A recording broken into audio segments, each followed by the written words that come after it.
여러분 반갑습니다. 리니마니입니다. 오늘은 그림을 그리고 애쉬의 작품을 올리는 전반적인 과정을 영상에 담아 볼게요. 오트라떼를 한 잔 내려봤습니다. 3월에 갑자기 전시가 잡혀서 요즘 바쁜 하루하루를 보내고 있어요. 많은 것들이 동시에 진행되고 있어서 정신이 없지만 감사한 마음으로 바쁨을 즐기고 있답니다. 배경을 먼저 채색해 보겠습니다. 얼마 전에 인스티튜트 오브 아트 시카고 다녀왔는데요. 한국 도자기가 전시된 전시관을 열심히 보다가 단아하게 앉아서 한국의 미를 뽐내고 있는 청자가 아름다워 보여서 그 청자를 그려보기로 마음 먹었습니다. 오랜 시간을 그림을 그리다 보면 영상의 길이가 길어져서 주로 타임랩스를 이용해서 그림을 촬영하는데요. 배경색을 채색하다 보니 색연필이 쓱쓱 지나가는 소리가 정겨워서 소리를 영상에 담아봤어요. 같은 색으로 배경을 채워줍니다. 3월 초에 시카고 다운타운에서 전시를 하게 되었는데 이 작품이 마음에 들어서 큰 캔버스에 옮겨서 채색해 보려고 준비하고 있습니다. 이 작품은 몽당이 색연필로만 채색을 해보려고요. 색연필이 몽당이가 된 이유는 제가 좋아하는 색이기 때문이잖아요. 그래서 이 작품은 좋아하는 색들로 채워보려고요. 아이를 낳고 기르면서 아크릴과 과슈 작업을 사실 포기했었어요. 큰 그림을 그리기가 여의치가 않아서 시작했던 색연필 드로잉이 저에게 많은 기회와 행복을 가져다 줄 거라고는 상상도 하지 못했답니다. 사실 색연필이라는 재료는 에스키스를 할 때 필요한 부재료쯤으로 치부했었거든요. 요즘 그렇게 생각했던 색연필에게 미안한 마음이 들 정도예요. 삶을 살아가다가 어떤 제약을 받으면 그것을 그냥 받아들이지 않고 의지를 가득 담아 뛰어넘어 보려고 노력하면 좋은 결과가 다가오나 봐요. 청아한 색을 도자기의 배경으로 채색하고 있으니 마음까지 맑아집니다. 저번 영상에서 살짝 언급했듯이 얼마 전에 리니마니 스튜디오라는 이름으로 애쉬 샵을 오픈했습니다. 수백만 명의 독립된 판매자들을 보유하고 있는 애쉬는 저 같은 아티스트들이 자신의 작품으로 상품을 만들어서 소규모로 판매하기에는 가장 적합한 플랫폼이라고 할 수 있는데요. 문턱이 낮고 상품을 판매하는 방식이 어렵지 않아서 누구나 쉽게 자신의 상품을 리스팅하고 판매할 수 있습니다. 예전부터 제 그림을 통해 많은 분들과 소통하고 싶은 마음이 가득했었는데요. 제 그림을 사랑해주시는 분들을 만나가는 기쁨이 정말 큽니다. 학교를 다닐 때나 작업실을 공유하며 작품을 만들어 나갔을 때에는 제 그림에 대해 물어보며 조언을 구할 수 있는 이들이 주변에 많이 있었는데요. 오롯이 혼자 작업을 하다 보면 지금 올바른 길을 가고 있는지, 지금 하는 작업이 대중성이 있는지 의구심이 들 때가 많이 있거든요. 그래서 인스타그램이나 핀터레스트를 통해 소통하며 그 의구심을 깨어나가고 있지만 부족하다는 생각이 들 때가 종종 있었어요. 애쉬에서 그림을 판매하며 선호도에 대한 즉각적인 반응을 확인할 수 있게 되어서 그런 답답함이 어느 정도 해소가 되고 있습니다. 그리고 다양한 나라의 사람들과 소통할 수 있다는 것도 정말 매력적이에요. 일본, 이태리, 캐나다에서 제 그림과 제 그림으로 만든 제품을 구입해 주셨는데요. 그 어느 때보다 그림을 계속 열심히 해야겠다는 동기부여가 된 것 같아요.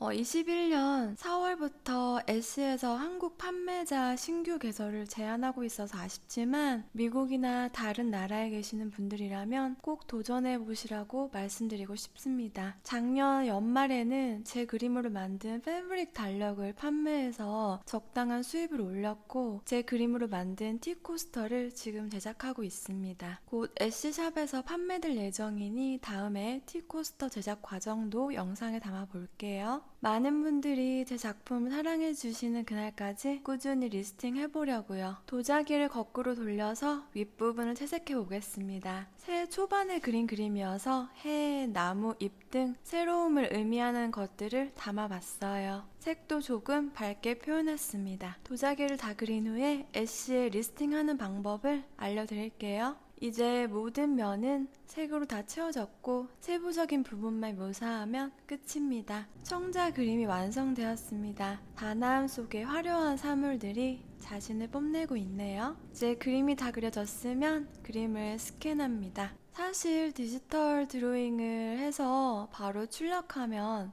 이런 중간 과정도 없고 해상도도 그림에 맞게 조절할 수 있어서 정말 좋은데요. 손으로 직접 그린 색연필 텍스처에서만 느낄 수 있는 질감은 절대 포기가 안 되더라고요. 그래서 수고스럽지만 그림을 스캔하고 보정하는 작업을 항상 거치고 난 후에 그림을 출력합니다. 색연필을 채색하다 보면 육안으로 볼 수 없는 찌꺼기들이 색에 묻어 있는데요. 그림을 확대해서 다른 색에 묻어 있는 지저분한 부분을 깨끗하게 만들어줍니다. 이렇게 깔끔하게 그림을 만든 후에 그림을 출력합니다. 색감이 풍부한 프린트를 사용하고 310g의 최고급 아트 종이에다가 출력을 해서 실제 그림과 거의 비슷한 색과 질감이 느껴지도록 출력합니다.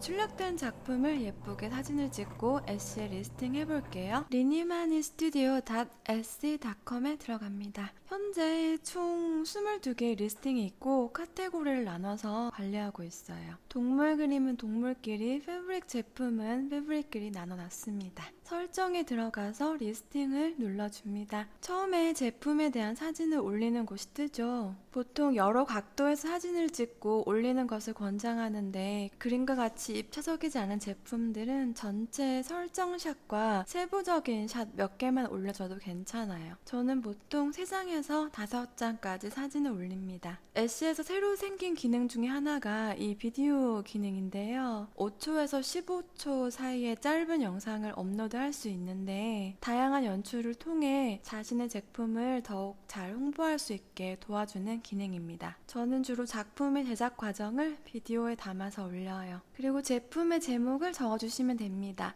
저는 제일 앞에 제품의 제목을 적고 그 후에 검색어에 잘 걸릴 수 있는 제목을 붙여서 적어요. 제목이 좀 길어지는 단점이 있지만 검색에 잘 걸려야도 작품이 잘 판매가 되니까요. 최대한 그림과 연관된 제목을 많이 나열해 줍니다. 누가 만들었냐라고 물어보는 질문에는 제가 했소이다 라고 답해주고요. 제작 연도를 설정해 줍니다. 그리고 카테고리로 넘어가겠습니다. 저는 주로 월 행잉이나 지클리 프린트를 검색하는데요. 검색을 하면 밑에 카테고리가 여러 개 뜨는데 자신의 제품에 맞는 카테고리를 정해서 설정해 주시면 됩니다. 저는 월 데코로 설정해 볼게요. 크래프트는 자신의 제품에 맞는 거 설정해 주시면 되는데 저는 주로 페인팅을 체크합니다. 그리고 프라이머리 컬러는 파란색으로 설정했습니다. 세컨더리 컬러는 설정하지 않고 넘어갈게요. 그리고 자신의 제품에 맞는 스타일을 설정해주고 저는 발렌타인데이가 얼마 남지 않아서 발렌타인스데이로 설정해 놓을게요. 그런 후에 제품이 어느 공간에 어울릴지 5개 정도 설정을 해줍니다. 그리고 제품에 대한 설명을 넣어주시면 됩니다. 사실 이 부분이 가장 중요한데요. 제품의 크기와 제품에 대한 자세한 설명 등을 이곳에 일목요연하게 적어주시면 좋아요. 저는 그림에 대한 간단한 설명과 함께 종이의 종류, 그림의 크기, 아티스트에 대한 설명 등을 자세하게 적어놨습니다. 그리고 섹션을 정해서 맞는 곳을 설정해줍니다. 검색어가 잘 걸릴 수 있게 태그도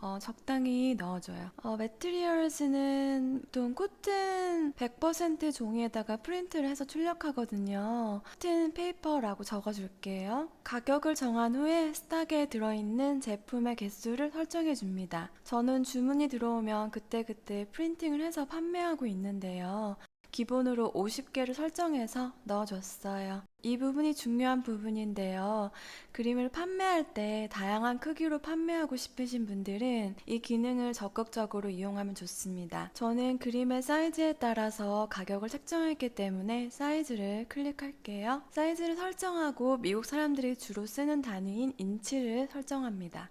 그런 후에 옵션에 들어가서 그림의 크기를 하나씩 넣어주면 끝이에요. 인치를 설정해 놓으면 이렇게 사이즈를 넣으면 바로 단위가 적용됩니다. 두 번째 옵션도 설정해 줄게요. 제품의 종류나 크기에 따라 다양하게 설정을 할 수 있어서 이 기능을 알맞게 활용하면 정말 좋습니다. Save and Continue를 누르고 나가면 제품 크기에 따른 가격을 설정할 수 있어요. 프라이스에 들어가서 가격을 책정해 주시면 됩니다. 그런 다음에 쇼핑 과정만 정해 주시면 끝입니다. 저도 처음에는 이 모든 과정이 정말 어렵게 느껴졌는데요. 계속 경험이 쌓이다 보니 어렵지 않게 리스팅을 하게 되더라고요. 쇼핑 옵션은 제품에 따라 설정을 다르게 하는 게 좋은데요. 처음에는 Calculate them for me를 클릭해서 무게에 따라 택배 가격이 정해지도록 설정하는 게 좋습니다. 프로세싱 타임은 하루에서 이틀 정도로 할게요. 주문이 들어오면 제품 제작을 하는 아티스트들도 많아서 이 옵션이 있는 듯 합니다. 택배 크기에 맞는 가로, 세로, 높이 사이즈를 넣어주고요. 오른쪽 하단에 있는 퍼블리시를 눌러주면 끝입니다. 저도 아직 시작하는 단계지만 여러분께 도움이 되었으면 하는 바람에서 영상을 제작했어요. 그림을 그리고 제품으로 판매하는 과정까지가